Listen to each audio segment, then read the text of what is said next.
गौ माताएं, भारत माता की जय।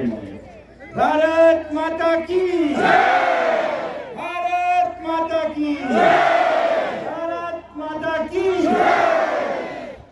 हमारे देश के प्रधानमंत्री श्री नरेंद्र मोदी जी से आज लद्दाख के हजारों लोगों के साथ मिलकर लद्दाख के मन की व्यथा, मन की बात आपको सुनाना चाहूंगा। यहाँ अगर आप देखेंगे तो एक छोटे प्रदेश जहाँ 1,00,000-1,50,000 तो लेह में और 1,00,000-1,50,000 ही कारगिल में हैं, उसमें से 20-30 हजार लोग यहाँ पर मिलकर आपसे गुहार लगा रहे हैं, आपसे मन की बात सुना रहे हैं। तो वो हम आपके साथ मिल के सुनाएंगे।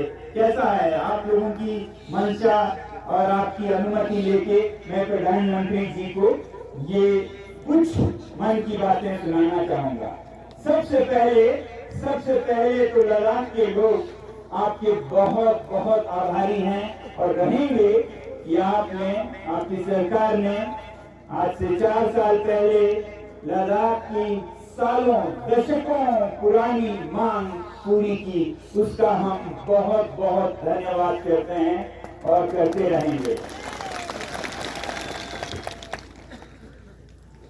और उसके बाद क्योंकि मैं पर्यावरण के क्षेत्र में काम करता हूँ, एनवायरमेंटल एक्टिविस्ट हूँ, तो मैं आपका बहुत बड़ा प्रशंसक हूँ जो आपने सिर्फ भारत में नहीं दुनिया में भी एक रास्ता दिखाया भारत के आदर्शों का, सादगी भरे जीवन का, मिशन लाइफस्टाइल फॉर एनवायरनमेंट, जिसपे कि मैं सालों से बोलता आया हूँ। आपने इसे दुनिया तक पहुंचाया कि जब तक देश के, दुनिया के लोग सादा जीवन नहीं बिताएंगे, ये जो दुनिया का पर्यावरण है वो उसे सह नहीं पाएगा। इसके हम सब आभारी हैं, हम आपका अभिनंदन करते हैं इस बात के लिए। और हम इसके भी आभारी हैं कि जब आपने लद्दाख को यूटी घोषित किया तो इस पर्वतीय प्रदेश, इस संवेदनशील पर्वतीय प्रदेश के संरक्षण के लिए जब 370 नहीं रहा तो आपने लद्दाख के लोगों को भरोसा दिलाया। आपके सरकार के मंत्रियों ने, नेताओं ने यहाँ आकर दिल्ली से बार बार हमें आश्वासन दिया कि लद्दाख को भारतीय संविधान के अनुच्छेद 244 के 6वें शेड्यूल में संरक्षित किया जाएगा।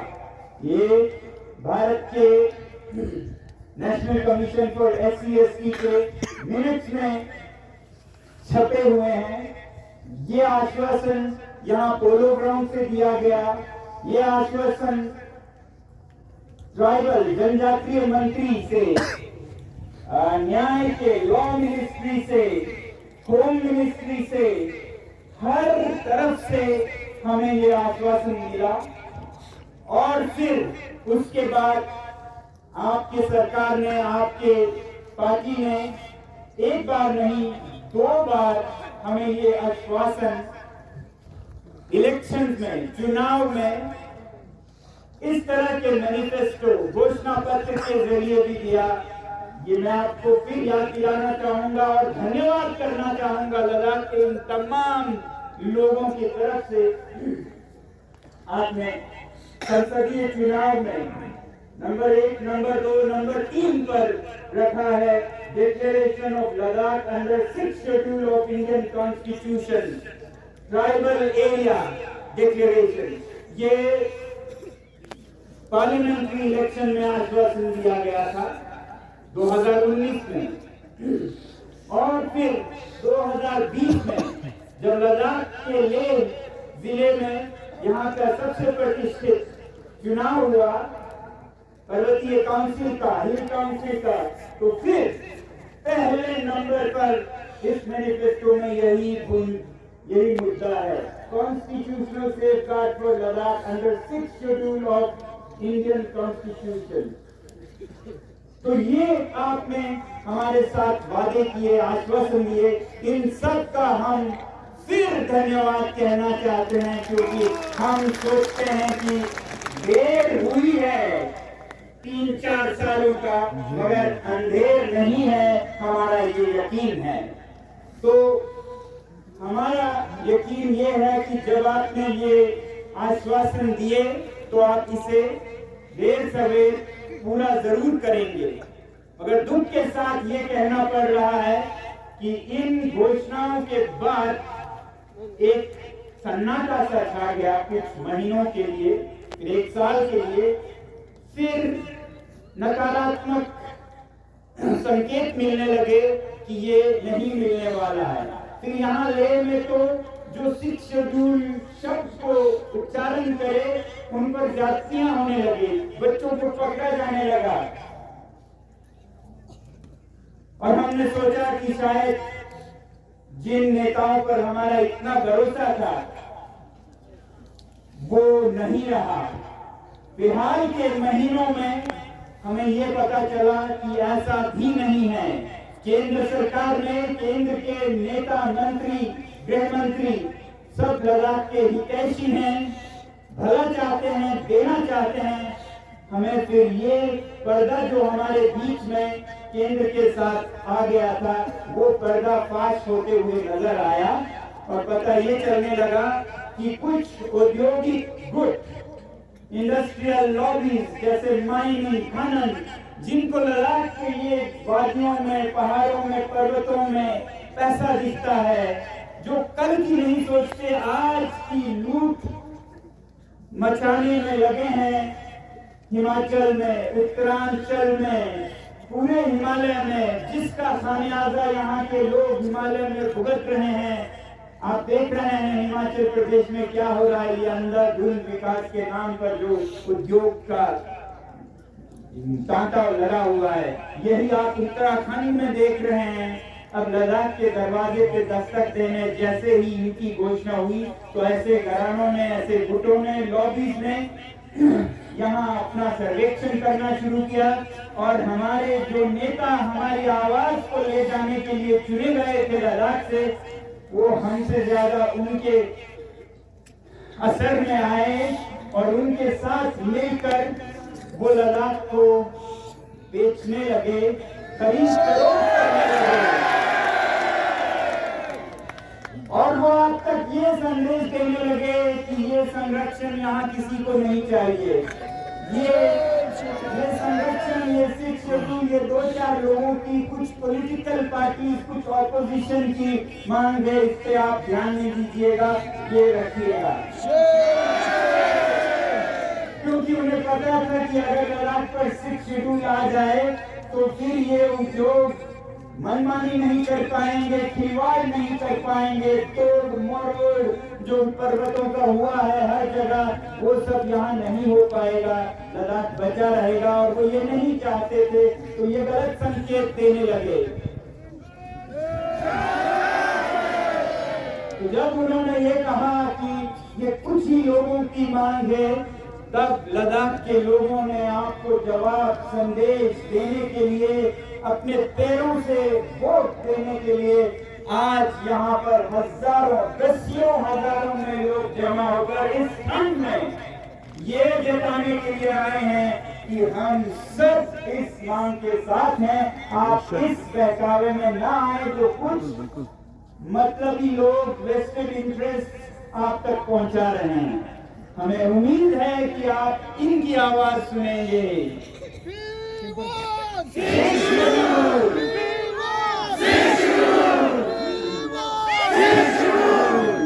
भारत माता की जय! भारत माता की जय! भारत माता की जय! तो ये जो मसला है लद्दाख के संरक्षण का, अब ये सिर्फ संरक्षण की, पर्यावरण की भी बात नहीं रही, अब ये एक सच्चाई की लड़ाई भी बन गई है। भारत में हर चीज पर्याप्त है, बहुत है, किसी चीज की कमी नहीं है। कोयला है, तेल है, लोहा है, हर चीज है, मगर आज जो सबसे कम पड़ रहा है वो है भरोसा, ट्रस्ट। भरोसे की कमी, डेफिसिट ऑफ ट्रस्ट भारत बहुत बड़े स्तर पर दो चार है इससे।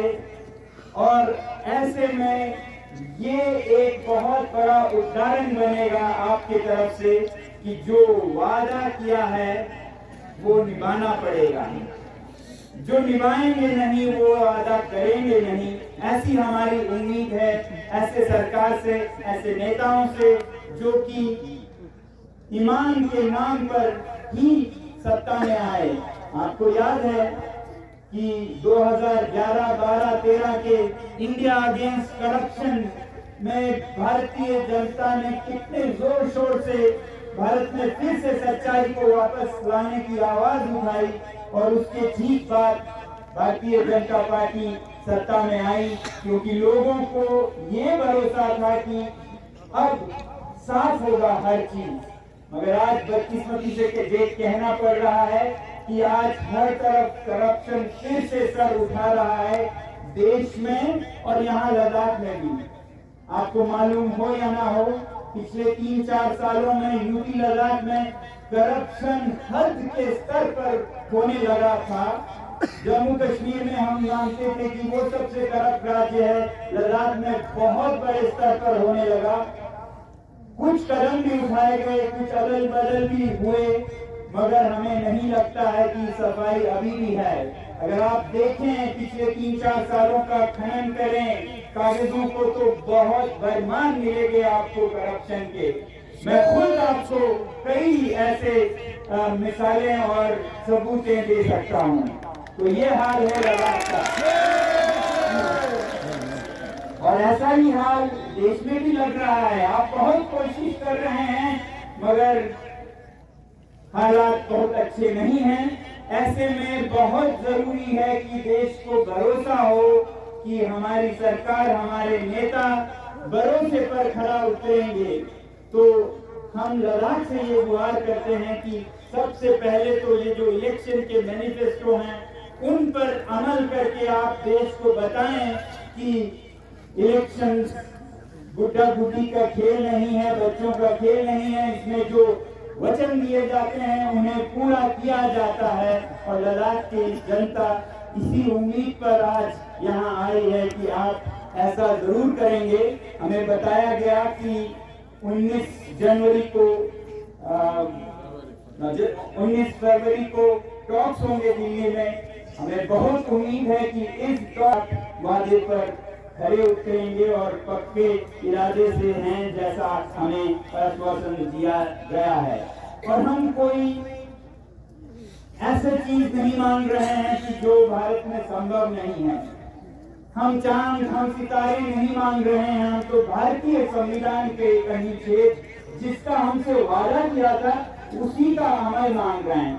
और ये अमल कोई ऐसा नहीं है, कभी कभी कुछ लोग ऐसे प्रदर्शित करते हैं कि ये बाहर के लोगों को रोकने का है, ये लद्दाख बाहर, ऐसा नहीं है। मैं आपको बताना चाहूंगा कि ये संरक्षण लद्दाख में जो भी संवेदनशील जगह है या संस्कृतियां हैं या जनजातियां हैं उनको बचाने का काम करेगा। अब लद्दाख में जैसे पांगोंग झील है, सोमोरी झील है, बहुत ही संवेदनशील है, फ्रेजाइल इकोसिस्टम है। वहाँ के लोगों की संस्कृति बहुत ही फ्रेजाइल है। उसे बचाना होगा सिर्फ दिल्ली और लखनऊ के लोगों से नहीं, लेह के लोगों से भी। और हम चाहते हैं कि ऐसे फ्रेजाइल इकोसिस्टम्स को लद्दाख के लोगों से भी बचाएं और ऐसा प्रावधान देता है 6th शेड्यूल। तो 6th शेड्यूल किसी बाहर अंदर की बात नहीं है। हमारे यहाँ एक वादी है आर्यन वैली, जहाँ पर आर्यन समुदाय के गोपा लोग रहते हैं। उन्हें बचाने की जरूरत है मुझसे भी। कोई वहां जाके ऐसे खिलवाड़ नहीं करे कि उनकी संस्कृति बिखर जाए। तो 6th शेड्यूल उन्हें हमसे भी बचाता है। और जरूरी नहीं है कि हर चीज में अंदर बाहर करें। हो सकता है ऐसे स्ट्रेचेस हों जहां पर हर कोई देश से बल्कि दुनिया से आके भी उद्योग लगाए, ऐसे डिमार्केटेड एरियाज में। मगर जो संवेदनशील पहाड़ हैं उन्हें बचाया जाए। तो ये कोई इस जाति उस जाति बाहर के अंदर के इनकी बात नहीं है। ये इकोसिस्टम को एक संवेदनशील संस्कृति को बचाने की बात है। तो हम आपसे यही उम्मीद करेंगे आखिर में कि इन सब बातों को ध्यान में रखते हुए, जो कि ध्यान में पहले से ही रखा गया था, इसीलिए ये वादे हुए थे लद्दाख के लोगों के साथ, आप जल्द ही जल्द न सिर्फ लद्दाख को बल्कि पूरे भारत को ये फिर एक भरोसा, एक आश्वासन, एक उम्मीद जगाएंगे कि देश में अभी भी वचन, सच्चाई जिंदा है और उस सच्चाई को बचाए रखने के लिए अगर हमारी जान जाए तो बहुत कम होगी। मुझे दुख ये है कि एक ही जान है, कितने बार दें। तो हम इसके लिए आज भारत में जैसे हम अंग्रेजों से लड़ रहे थे, आज भ्रष्टाचार से, आज झूठ से लड़ने की जरूरत है। और इसमें अगर हम भगत सिंह बनते हैं, सुखदेव बनते हैं, तो हमारी ये सबसे बड़ी खुशनसीबी होगी, खुशकिस्मती होगी। मैं आपका हाथ जोड़कर इस तमाम लद्दाख के लोगों के साथ मिलके फिर एक बार धन्यवाद और फिर एक बार भरोसा आपसे लेने की गुहार लगाता हूँ। बहुत बहुत धन्यवाद। भारत माता की जय।